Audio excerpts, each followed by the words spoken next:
کے کرنے نصاب زکات چار مال ہے نا، چار قسم کی چیزوں پہ انسان زکات آتی ہے. کتنے؟ چار ہیں. سب سے پہلے نقد. میرے پاس نقد کتنے ہیں؟ نقدی مال میرے پاس کتنے ہیں؟ آج کے دور میں آج کی تاریخ کے مطابق 1,48,000 روپے بنتا ہے. آج کی تاریخ کے مطابق آج کیا ہے؟ 8 مارچ 2024. کتنے؟ 1,48,000 روپے. اگر کسی کے پاس زکات ہے، مال کے پیسے، نقد پیسے پڑے ہوئے ہیں اور ان پہ 1 سال گزرا ہوا ہے تو اس کے اوپر زکات واجب ہے. اس کے اوپر زکات واجب ہے. زکات دوسرا یہ ہے کہ اگر سونا ہے، صرف سونا ہے، باقی اس کے پاس باقی جتنے نصاب کی چیزیں کوئی بھی نہیں، یعنی نہ اس کے پاس نقدی ہے، نہ اس کے پاس مال تجارت ہے، نہ اس کے پاس چاندی ہے، صرف اس کے پاس سونا ہے، پھر اس کے لیے 7 تولے سونا ہونا شرط ہے. 7 تولے سونا شرط ہے. تیسری چیز چاندی. اگر چاندی ہے تو وہ 52.5 تولہ چاندی ہونا شرط ہے. تو 52.5 تولہ، جیسے میں نے آج کہا، آج کے حساب سے 52.5 تولہ چاندی کی قیمت 1,48,000 روپے بنتی ہے. تو 1.5 لاکھ سمجھ لیں، 2 لاکھ 2,000 اوپر کر لیں، 1.5 لاکھ آج کے حساب سے، آج کی تاریخ کے، کیونکہ یہ تو روزانہ چینج ہو جاتے ہیں، کبھی قیمت اوپر ہوتی ہے، کبھی نیچے ہو جاتی ہے. اگر اس کے بعد مال تجارت ہے، تجارت کی غرض سے اس نے کوئی مال خریدا ہوا ہے، اب اس کے اندر بھی یہ دیکھے گا کہ اگر میرے پاس مال تجارت اتنا ہے جس کی قیمت 1.5 لاکھ روپے بنتی ہے، اس کے اوپر بھی زکات واجب ہے. اس کے اوپر بھی زکات واجب ہے. شرط یہ ہے کہ 1 سال اس کے اوپر گزرا ہو. 1 سال گزرا ہو. اب زکات ہم دیں گے کس کو؟ زکات کے مصارف کون کون ہیں؟ زکات کے مصارف وہ لوگ ہیں کہ جن کے پاس یہ جو 4 قسم کے میں نے مال آپ کے سامنے قسمیں بیان کی، اگر ان کے پاس 52.5 تولہ چاندی نہیں، 7 تولہ ان کے پاس سونا نہیں، مال تجارت نہیں، نقدی نہیں، یا ان چاروں جنسوں کو ملا کے 1.5 لاکھ کی قیمت بنتی ہو، تو بھی اس کو نہیں دے سکتے، بلکہ اس پہ زکات واجب ہے، یہ دے گا. اس کو زکات نہیں دے سکتے.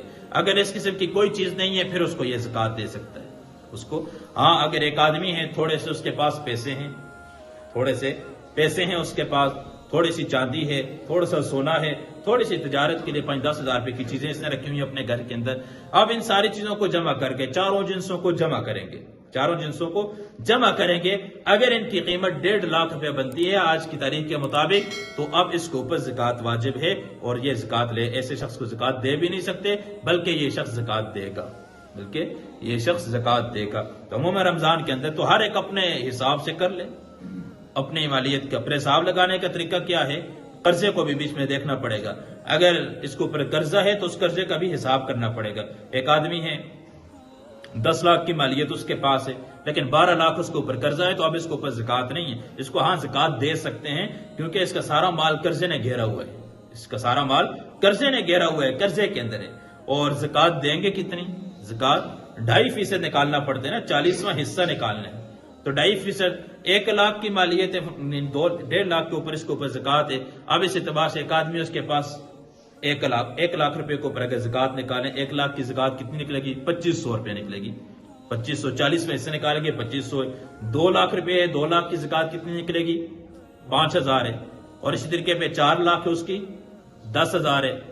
تو اس طریقے پہ آگے بڑھاتے ہیں، 40واں حصہ زکات کا نکالنا ہے، یعنی 2.5% اللہ رب نے مقرر کی ہے. لیکن بعض بدبخت لوگ ایسے ہوتے ہیں کہ جو مال کو اپنا ذاتی حصہ سمجھتے ہیں. یاد رکھیں، عبادت کی 2 قسمیں ہیں، ایک ہے بدنی عبادت، ایک ہے مالی عبادت. ایک بدنی عبادت ہے، ایک مالی عبادت ہے. بدنی عبادت واقیم الصلاۃ وآتوا الزکاۃ، قرآن میں اللہ جا بجا اس کو فرماتے ہیں. دونوں چیزوں کو کیا بات کہ بدنی عبادت بھی ہے، مالی عبادت ہے. بدنی عبادت کے اندر کیا ہے؟ نماز ہے، اس طریقے پہ اللہ کے راستے میں جانا، بدن کے متعلق جتنی روزہ ہے، یہ ساری بدنی عبادت کے اندر. اور مالی عبادت کے اندر صدقات جتنے بھی ہیں، خاص طور پہ زکات کا حکم ہے، یہ مالی عبادت ہے. اور یہ فرض کے درجے میں، جیسے نماز فرض ہے، ایک آدمی پہ اگر زکات فرض ہے، وہ یہ نہ سمجھ لے دے دیے تو ٹھیک ہے، نہ دیے تو کوئی بات نہیں، بلکہ فرض ہے. جہاں قیامت والے دن نماز کا حساب ہوگا، روزے کا حساب ہوگا، باقی چیزوں کا پوچھا جائے گا، وہاں اس سے زکات کے متعلق بھی سوال کیا جائے گا. کیا مال میں سے جو 2.5% تو ہمیں دیا ہے کہ 2.5% اللہ کے نام پہ خرچ کرنے، وہ بھی ہم نہ کریں، وہ بھی ہم اللہ کے نام پہ کچھ خرچ نہ کریں. تو یہ قارون کا جملہ تھا جب اس سے موسیٰ علیہ السلام نے کہا کہ اللہ کے نام پہ خرچ کرنا ہے، کہتا یہ تو میرا اپنا ذاتی محنت کا مال ہے، میں نے اپنا خون پسینہ کر کے اس مال کو کمایا ہے، اس میں کسی کا حق نہیں ہے. آج کے بعض لوگ ایسے کہتے ہیں نہیں یہ تو میری اپنی محنت ہے، میں کس لیے کسی کو دوں، میں کس لیے کسی غریب. حدیث کے اندر آتا ہے فرمایا کہ جو انسان جس کے پاس اتنا مال ہو اس پہ زکوٰۃ فرض ہو، اور اگر وہ زکوٰۃ نہیں نکال رہا فرمایا وہ سارا کا سارا مال سانپ کی شکل کے اندر توک بنا کے اس کے گلے کے اندر قیامت کے اندر ڈال دیا جائے گا، آگ کی شکل کے اندر توک بنا کے اس کے گلے میں ڈال دیا جائے گا.